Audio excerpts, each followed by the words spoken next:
Hello, I'm Deborah Malone, founder of The Internationalist and host of Internationalist Marketing TV. Today's guest is Brad Feinberg, Vice President of Media, Digital, and eCommerce at the Molson Coors Beverage Company. Brad, it is such a pleasure to see you. It has been a while, but even virtually is okay. So welcome, welcome, welcome to the show. Thanks for having me. I'm very excited to be here. Oh, I'm so glad. I'm so glad. Well, let's start right off with Yep. your role, because you really have a unique role at Molson Coors. There's not that many people that I know who combine media, creative, and analytics. As a matter of fact, that almost feels like you need a lot of different sides of your brain to do all of that. But can you talk about how that works? Maybe not your brain, but the role.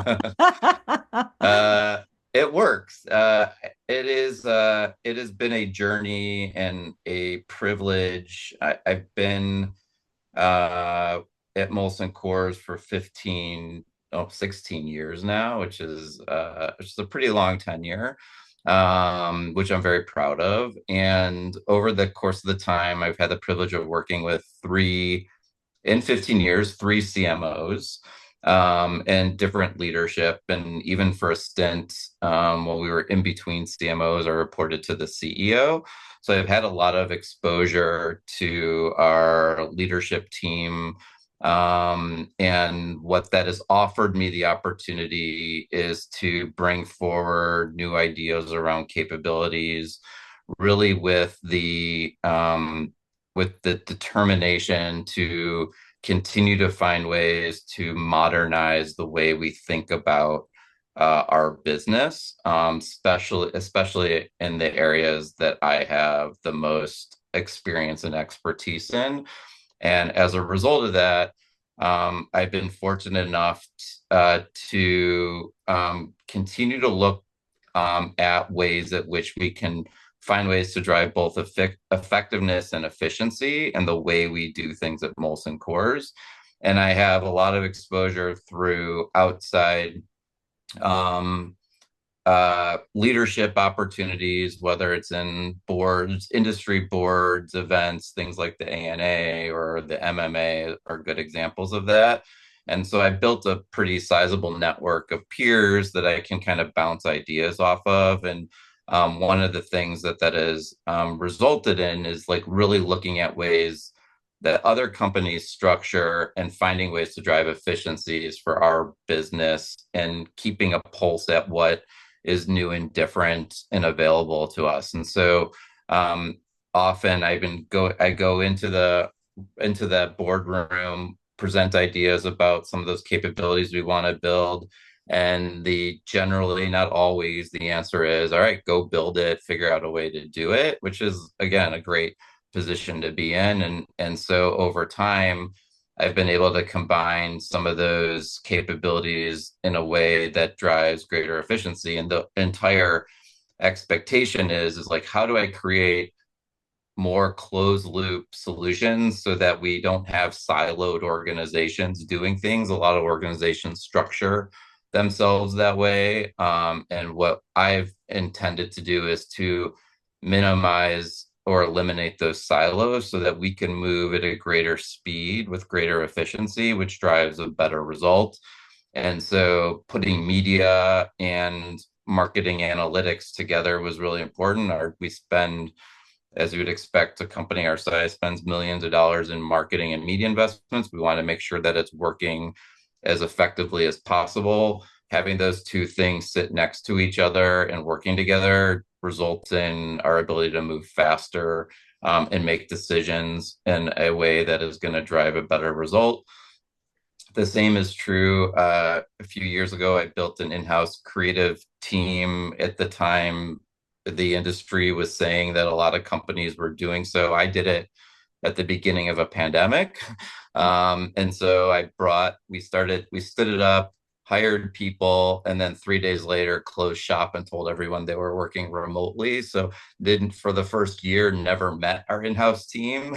They were all virtual. And that was again about driving efficiency driving greater effectiveness, linking media and creative more closely together, knowing that those two things work hand in hand. And by creating those separate silos, it created, more opportunity to just not be able to move as quickly as I would want us to do. So that was the impetus behind that. And then most recently, my team is evolved into blending both media and the analytical precision and digital components of it, but also with e-commerce and retail media capability. And again, a lot of companies and CPG have different organizations doing that work.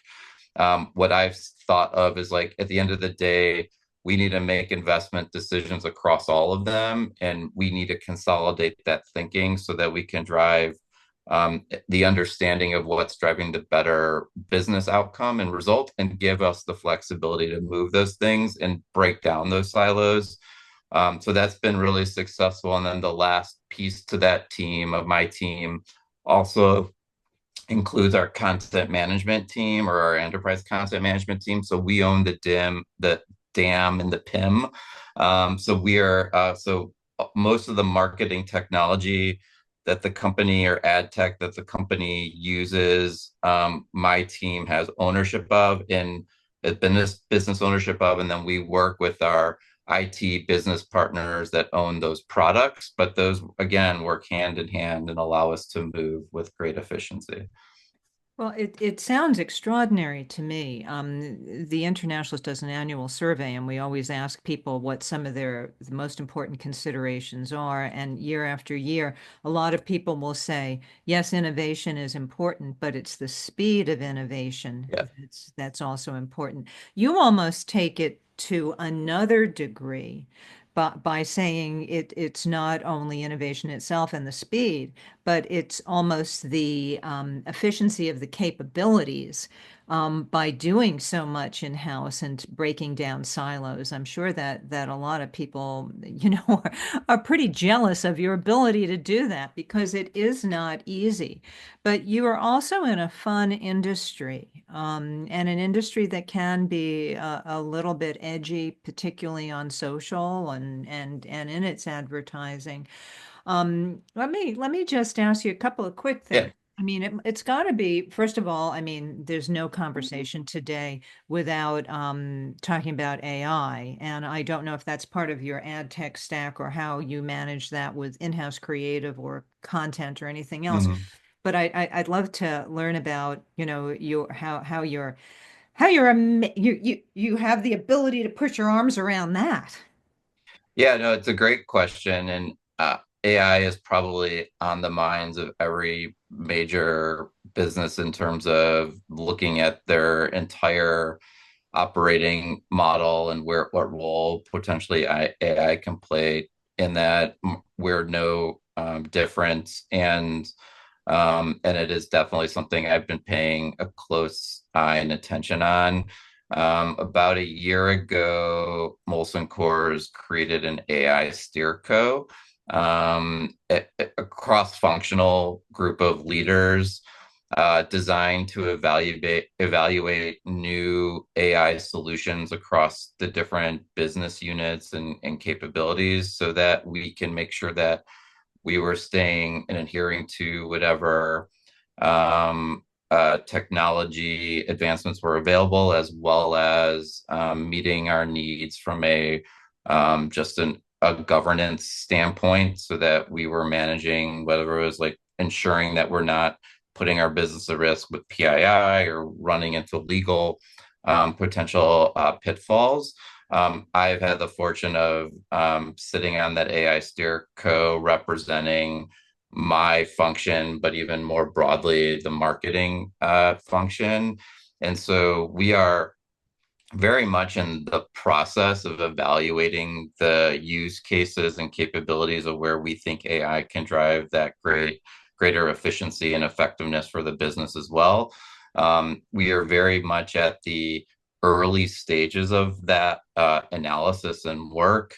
And I heard Shelley Palmer say this at a conference I was at, not maybe last fourth quarter of last year, that stuck with me with that there is an advantage in the world of AI to potentially a last mover advantage versus an early mover advantage. And because the technology is changing so rapidly and the capabilities are feel like they're evolving almost on a daily, if not weekly basis.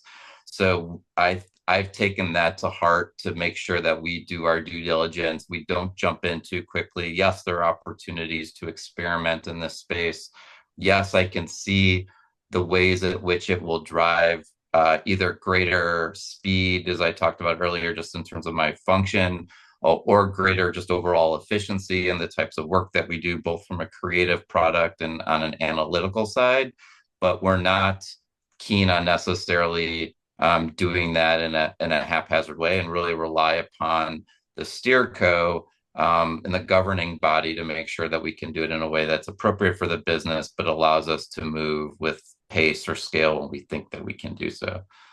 No, I understand that, and I think I was at that same conference, and after Shelley Palmer's speech, I think that I was terrified. I Yeah, was he did.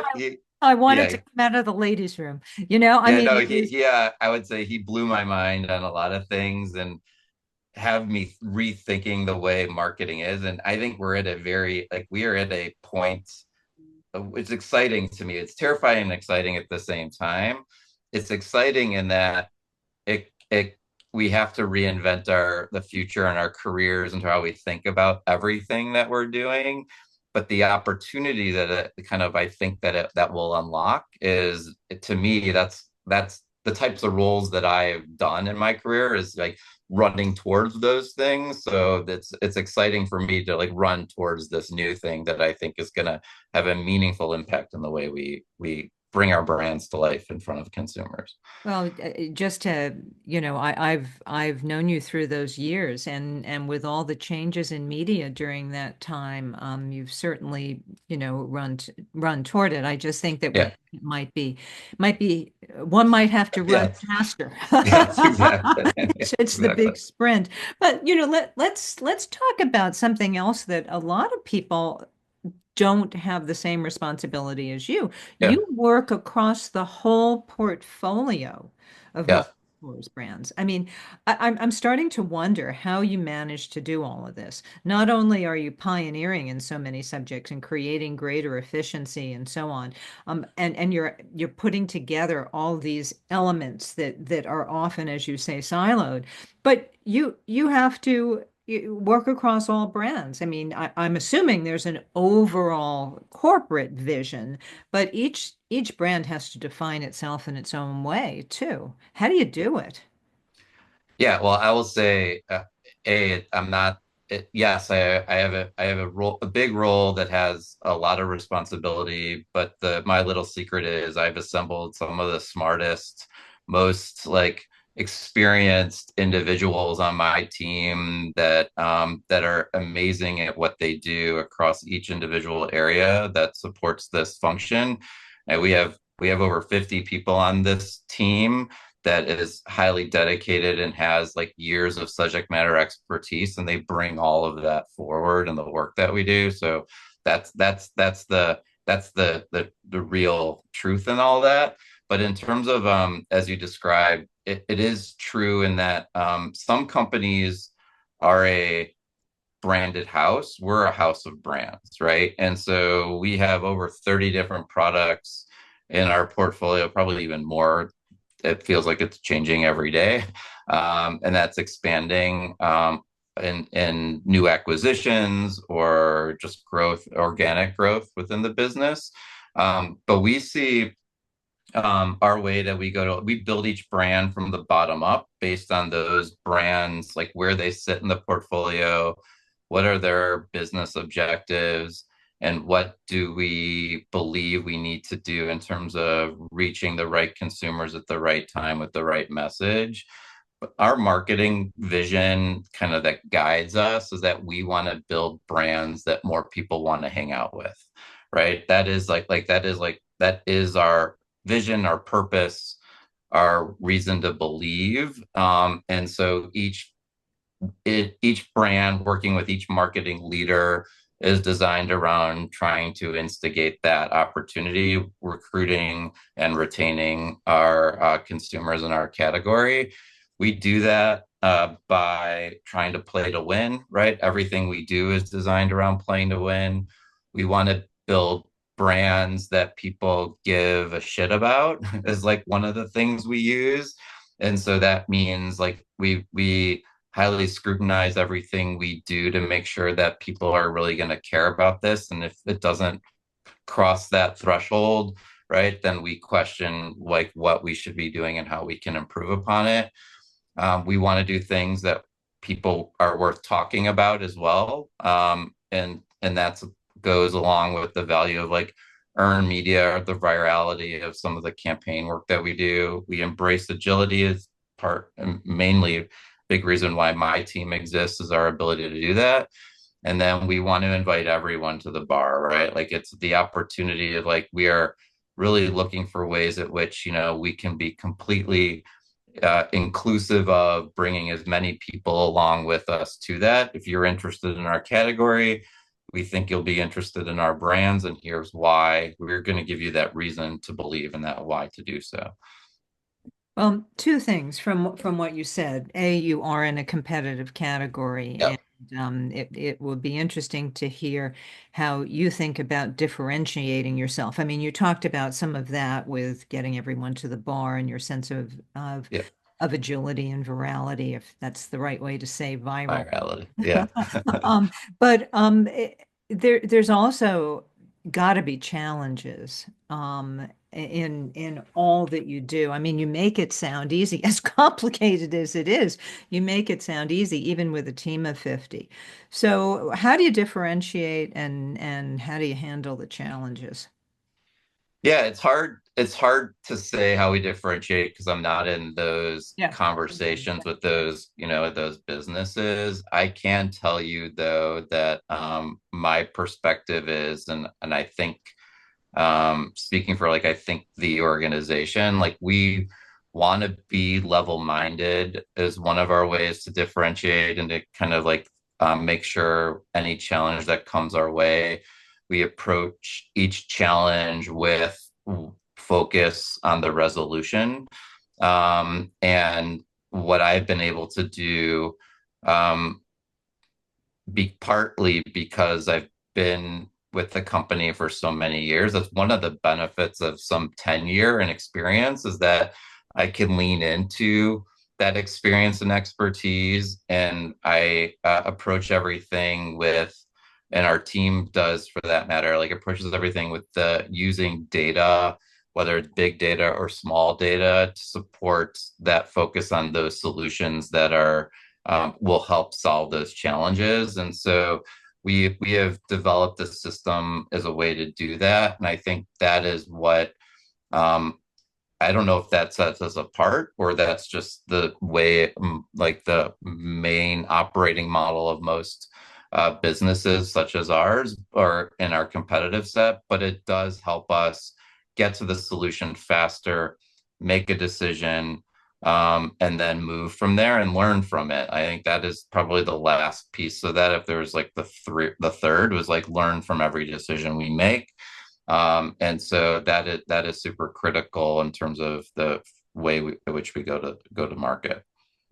Well, I actually think it's a wonderful thing when people have a long tenure at a company because it says to me that they're at the forefront of so much change. I mean, we do live in Yeah, a time of exponential change, and that means that you've got the responsibility you've got the experience, you've got the perspective, and then you have, the ability to continue to face that change head on, particularly as I say, it keeps accelerating.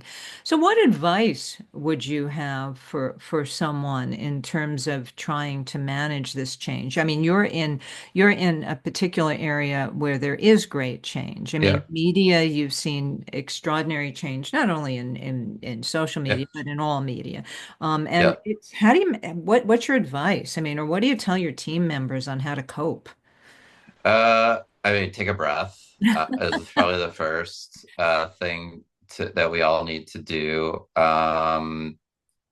Embrace it, right? Like again, it's that idea of running towards the change, not shying away or running away from it.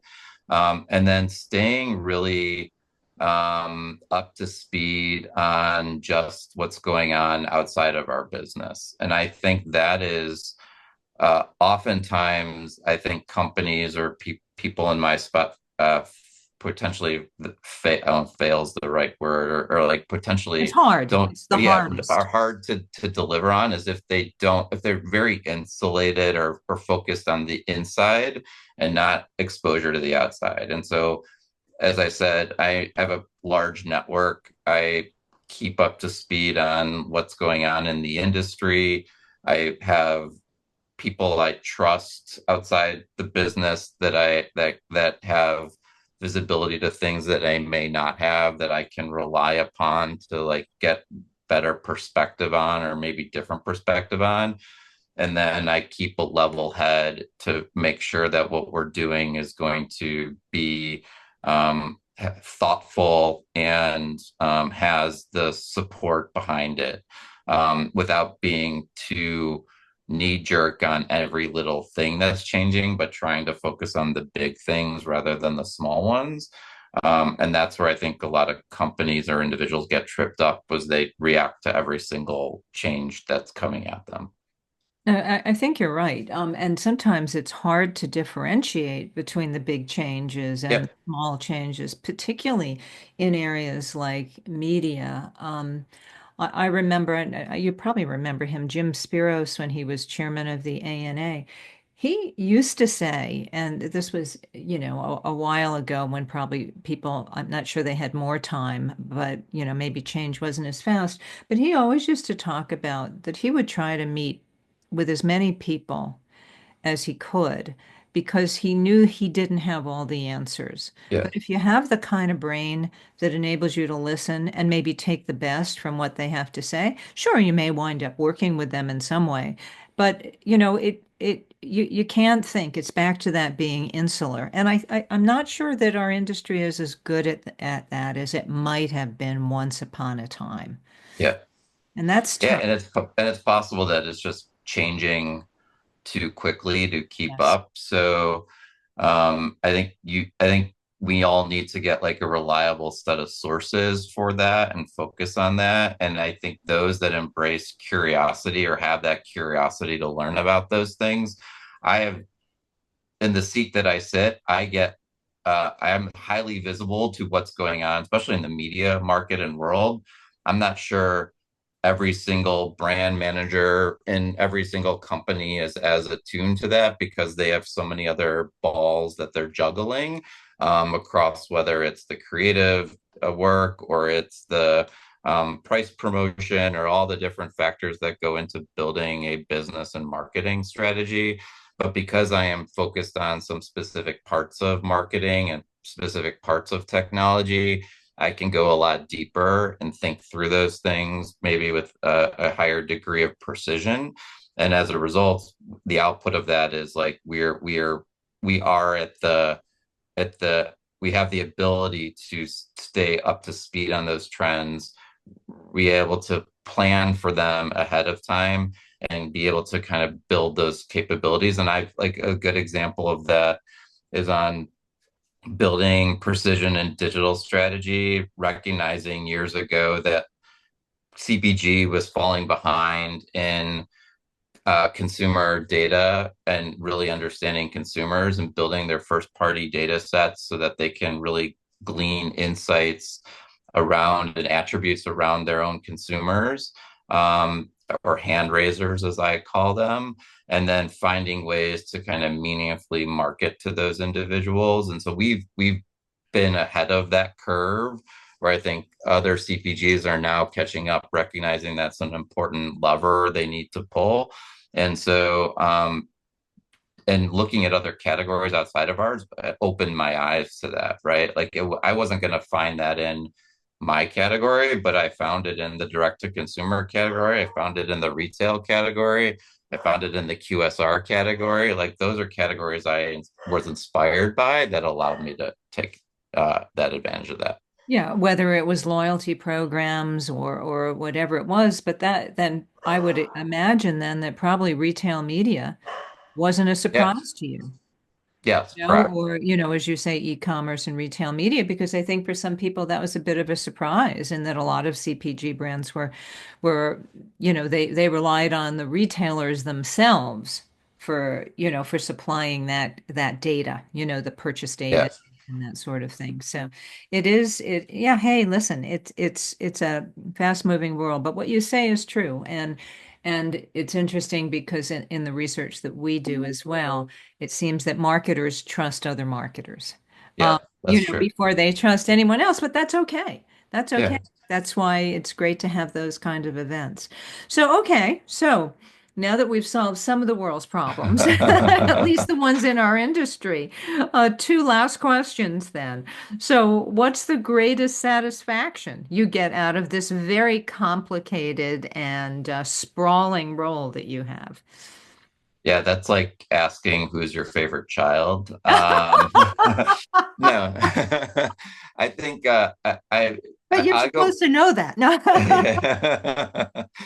I go back to an earlier comment about the ability that one of my greatest satisfaction is being in an organization that is very open to new ideas and change. So I'm what has kept me motivated and really propelled my career is the opportunity to build new capabilities. And so I am really satisfied when I am able to kind of convince our leadership that there's a new capability to build it, and then share all the great results that that new capability accomplished for the organization.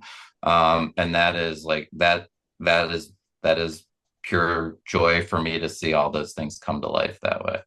No, I can imagine. And that is like building a child. So Yeah, exactly. so to speak. So Yes. to speak. So the last question, what's Yes. next?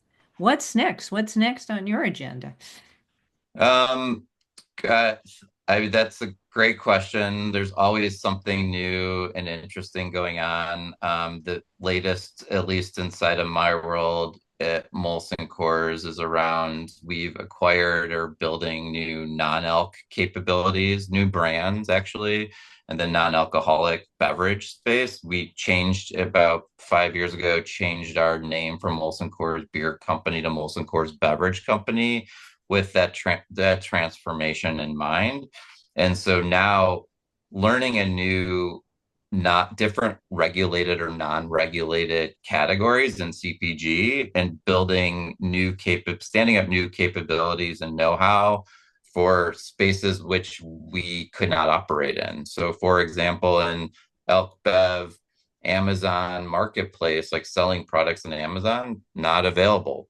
For non-alcoholic beverage company, yeah, we have Amazon becomes a potential opportunity and a place at which our products will be where we can market our brands and sell our products. And so building and standing up those new capabilities, teaching the organization ways at which and how to do that, what are the types of roles you need to be able to deliver those objectives is a big part of what's next on my agenda right now. Well, that sounds great. That sounds Yeah, wonderful. And I'm really happy to hear it. And I hope that you'll come back and you'll tell us everything that yeah, you've learned and every new capability. Um, yes. and I also think in the coming months you're judging at Cannes, right? I judged the Cannes Young Lions. Yeah, yeah. So good. So Yes, well, anyway, I hope I see you in the south of France later this yes, year. All right. Okay. Well, great. look, well, to be continued, and it's always a joy. And congratulations. I have no idea how you do it. Thanks, Deborah. All right. Nice seeing you. All right. Take care. Okay. The Internationalist focuses on the continual reinvention of marketing by highlighting inspirational marketers around the world and their ideas as they move the industry forward. Internationalist Marketing TV shares these perspectives through interviews and personal stories. Thanks so much for watching. If you find this kind of content helpful, please click like or subscribe. Again, thanks so much.